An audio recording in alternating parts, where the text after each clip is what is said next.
Hello, good morning student. I am Manfar Maurya. Today we discuss in class 11 phylum Platyhelminthes. Platyhelminthes क्या होता है? Platyhelminthes are the phylum of those animals. इस Platyhelminthes phylum के अंतर्गत वे animals रखे गए जिनकी बॉडी जो होती है हमेशा डार्सोवेंट्रली फ्लैटेंड होती है। यहाँ पे ये कहा गया है कि जो प्लेटी होता है, यहाँ पे हम कह सकते हैं प्लेटीज, ठीक है। तो प्लेटीज मीन्स होता है फ्लैट और हेलमेंथ मीन्स होता है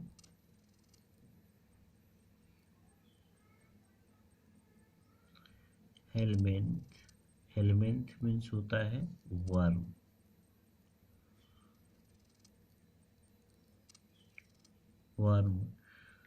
ठीक है, तो हेलमेंथ्स मीन्स होता है वर्म्स। तो प्लेटीहेलमिन्थीज फाइलम के अंतर्गत जितने भी एनिमल्स पाए जाते हैं उनको हम कॉमनली फ्लैट वर्म के नाम से जानते हैं।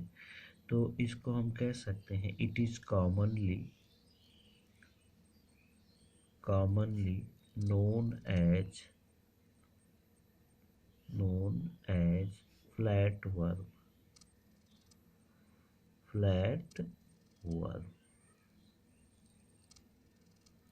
ठीक है, प्लेटीहेलमिन्थीज को हम फ्लैट वर्म के नाम से जानते हैं। प्लेटीहेलमिन्थीज फाइलम के अंतर्गत आने वाले जितने भी एनिमल्स होते हैं उसमें कुछ स्पेशल टाइप के कैरेक्टरिस्टिक फीचर पाए जाते हैं। जैसे क्या होते हैं कि इनकी बॉडी जो होती है, प्लेटीहेलमिन्थीज एनिमल्स की बॉडी जो होती है उनमें बाईलैटरल सिमिट्री पाई जाती है। क्या पाई जाती है?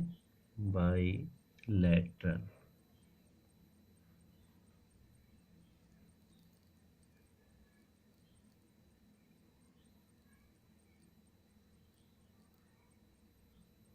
बाईलैटरल सिमेट्रिकल, ये बाईलैटरल सिमेट्रिकल होते हैं, बात समझ में आई। और दूसरी बात ये ट्रिप्लोब्लास्टिक होते हैं। कैसे होते हैं? Triploblastic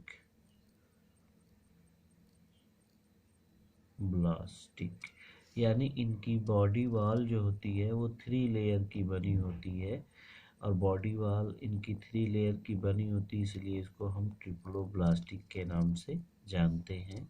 outer ectoderm, inner endoderm,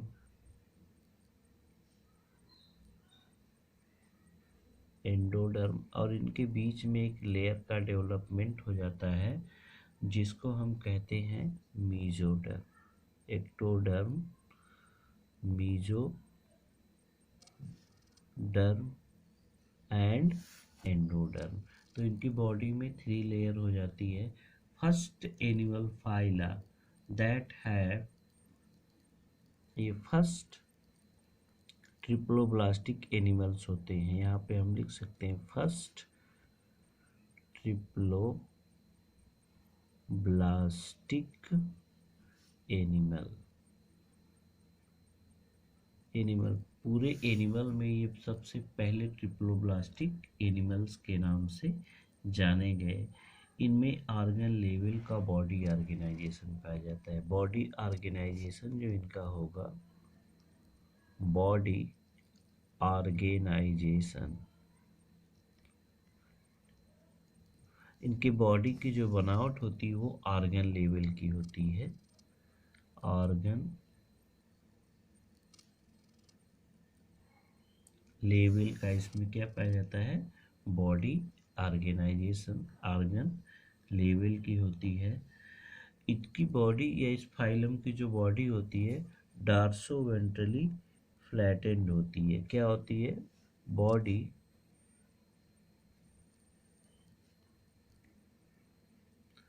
डार्सो ventrally flattened। इनकी बॉडी क्या होती है, डार्सो वेंट्रली क्या होती है, फ्लैटेंड होती है। हेंस इसलिए, hence it is called, hence are called flatworm, जिसके कारण को फ्लैटवर्म कहा गया। ठीक है ना। अब इनका जो हैबिटाट होता है वो क्या होता है, हैबिटाट मतलब इन कहाँ पाए जाते हैं, हैबिटेट, इनका जो हैबिटेट होता है ये free living but mostly endoparasite होते हैं। ठीक है ना। हमें कह सकते हैं दे मे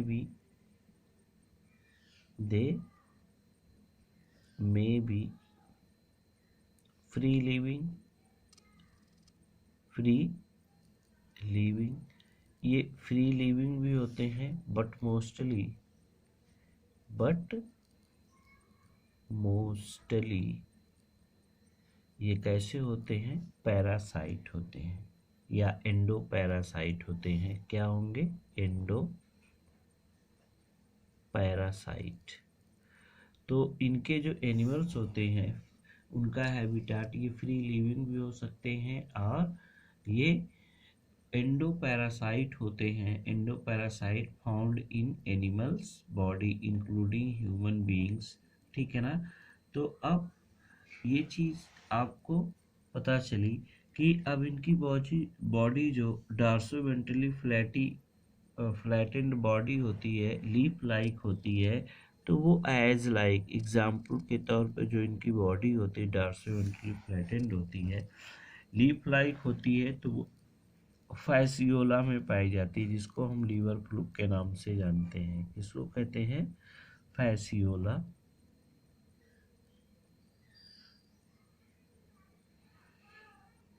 फैसियोला। ठीक है।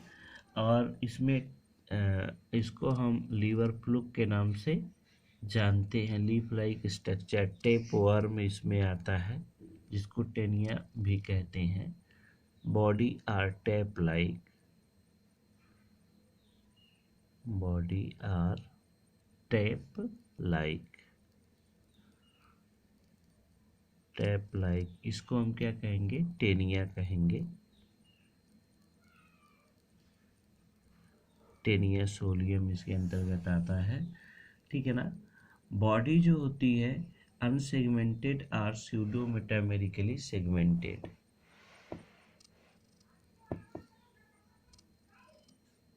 या हमें कह सकते हैं body unsegmented or pseudo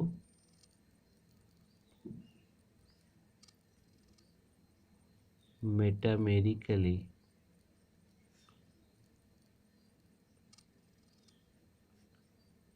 segmented. ठीक है। जो अनसेगमेंटेड होती है वो आपका फैसियोला में होती है,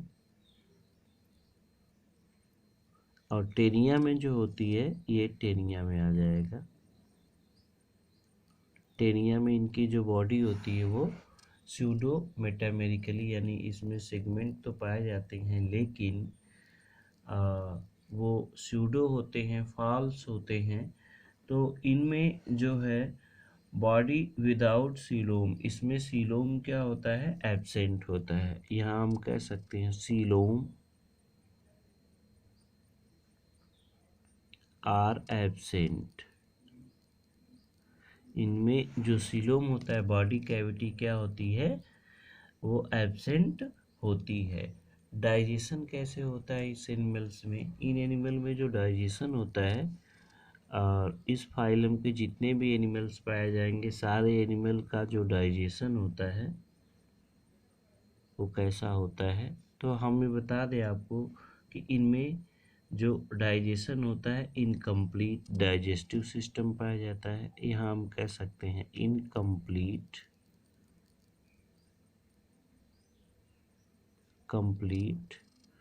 डाइजेस्टिव सिस्टम पाया जाता है। इनमें क्या होता है, इनकम्प्लीट डाइजेस्टिव सिस्टम पाया जाता है और इसमें एंडोपैरासाइट होने की वजह से ये क्या होते हैं कि कुछ में जो है इसमें डाइजेस्टिव सिस्टम एब्सेंट होता है, ठीक है ना। इनकम्प्लीट डाइजेस्टिव सिस्टम पाए जाते हैं बट ड्यू टू एंडोपैरासाइट, तो एंडोपैरासाइट होने की वजह से कुछ में क्या होता है कि इसमें डाइजेस्टिव सिस्टम एब्सेंट होता है। डाइजेस्टिव सिस्टम एब्सेंट, इसमें डाइजेस्टिव सिस्टम कुछ में क्या होता है, एब्सेंट होता है। एग्जाम्पल के तौर पे हम टेनिया को लेते हैं। टेनिया में क्या होता है कि डाइजेस्टिव सिस्टम एब्सेंट होता है। गैसियस एक्सचेंज कैसे होता है, गैसियस एक्सचेंज जो होता है वह एनारोबिक रेस्पिरेशन के थ्रू करते हैं, क्योंकि ये एंडोपैरासाइट होते हैं तो इसमें रेस्पिरेशन कैसा होगा, रेस्पिरेशन जो होता वो एनएरोबिक टाइप का होगा, एनएरोबिक रेस्पिरेशन। इनमें कैसा रेस्पिरेशन मिलेगा, एनएरोबिक रेस्पिरेशन क्या होता है इनमें मिलता है इस प्लेटीहेल्मिन्थीस एनिमल्स में। अब स्पेशली सेल्स पाई जाती हैं एक्सक्रीशन के लिए, तो हम आगे की तरफ चलेंगे। इसमें जो एक्सक्रीशन होता है वो कैसा होता है, यहाँ हम एक्सक्रीशन,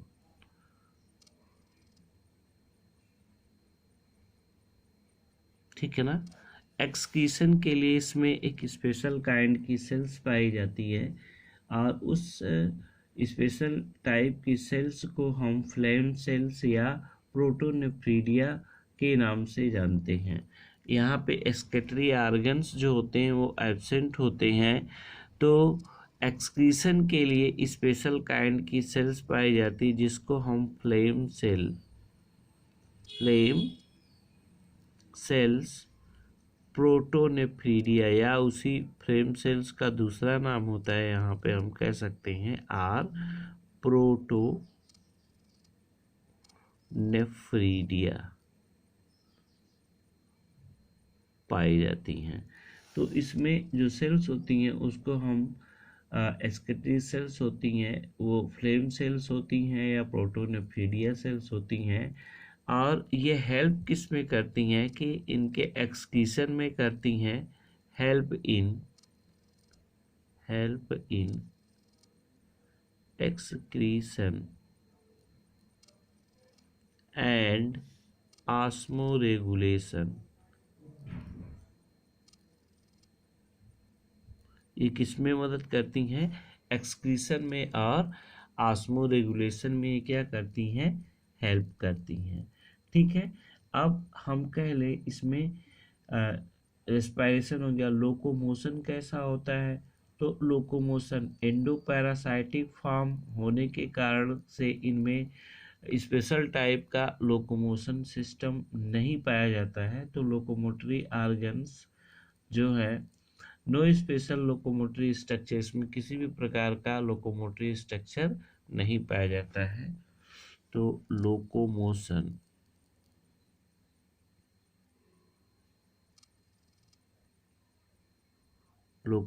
यानी मूवमेंट, इसमें नो या हम कह सकते हैं एब्सेंट।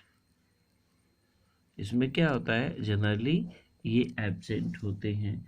अब इनका जो नर्वस सिस्टम होता है, क्या होता है, नर्वस सिस्टम, तो जिसको हम कहेंगे नर्वस सिस्टम, तो इसमें नर्वस सिस्टम का डेवलपमेंट हो जाता है और nervous system with brain start from this phylum, इसमें सबसे पहले ब्रेन का फॉर्मेशन हुआ, ठीक है ना।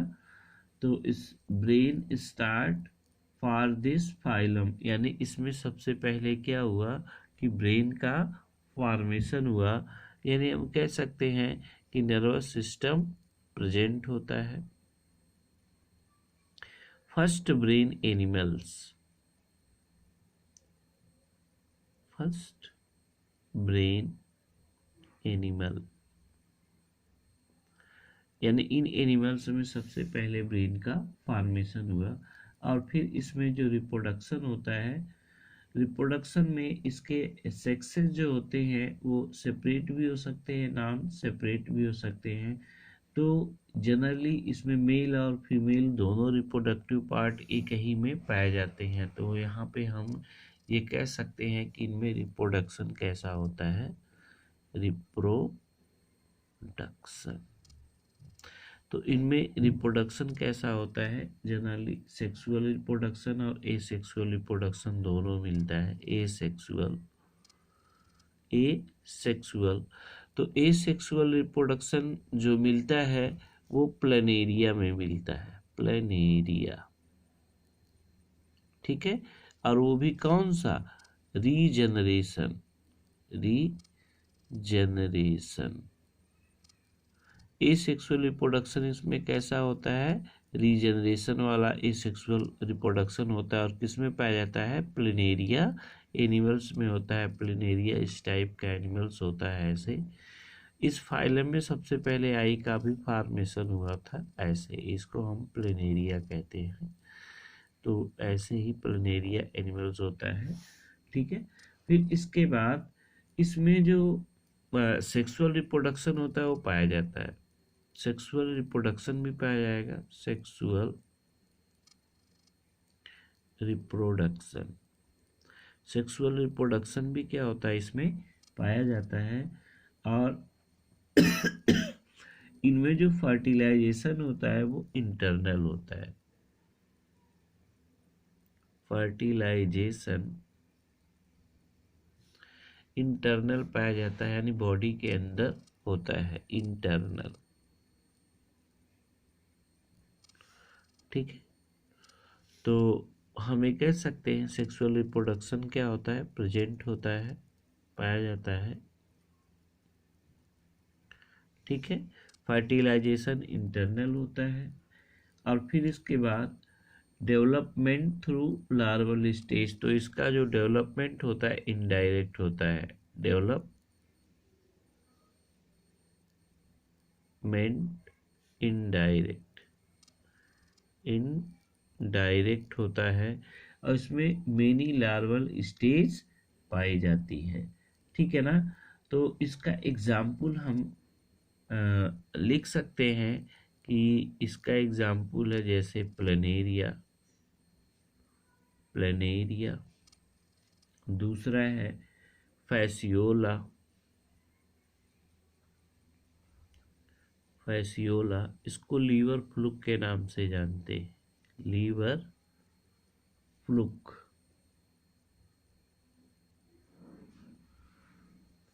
इसको हम लीवर फ्लूक के नाम से जानते हैं। ये लीवर रॉट डिजीज प्रोड्यूस करता है गोट एनिमल्स में, गोट मैमल जो होता है। नेक्स्ट है टैप वर्म,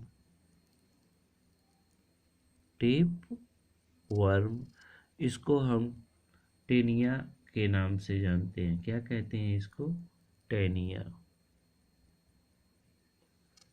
टेनिया सोलियम, ये इसकी स्पेशल स्पीसीज होती है। और इसके अंतर्गत डॉग टेप वर्म भी आते हैं, dog tape worm, tape worm आते हैं, जिसका नाम होता है एकाइनोकोकस,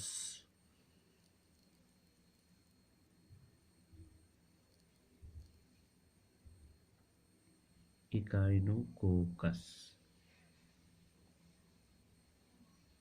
ठीक है। तो आई होप यू अंडरस्टैंड। तो यहाँ पे हम देख सकते हैं कि ये फिगर जो है वो लीवर फ्लूक का है, ऐसे होता है,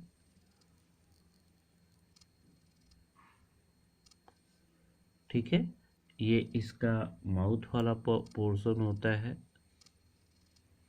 और फिर इसके बाद इस माउथ के ठीक नीचे ओरल सकर होता है, या हम इसको कह देते हैं ओरल सकर। ये जो नीचे ऐसे होता है ओरल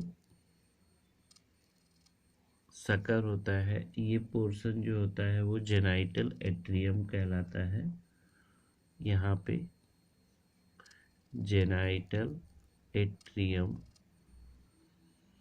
और इसको हम कॉमन जेनाइटल पोर के नाम से भी जानते हैं। और ये जो होता है एसिटाबुला बीच में पाया जाता है ऐसे, जिससे वो क्या होते हैं कि एक दूसरे में पाए जाते हैं, लगे रहते हैं, ऊपर की तरफ होता है। इसको हम एसिटाबुलम के नाम से जानते हैं। ये एक्सक्रीटरी पोर होता है, एक्सक्रीटरी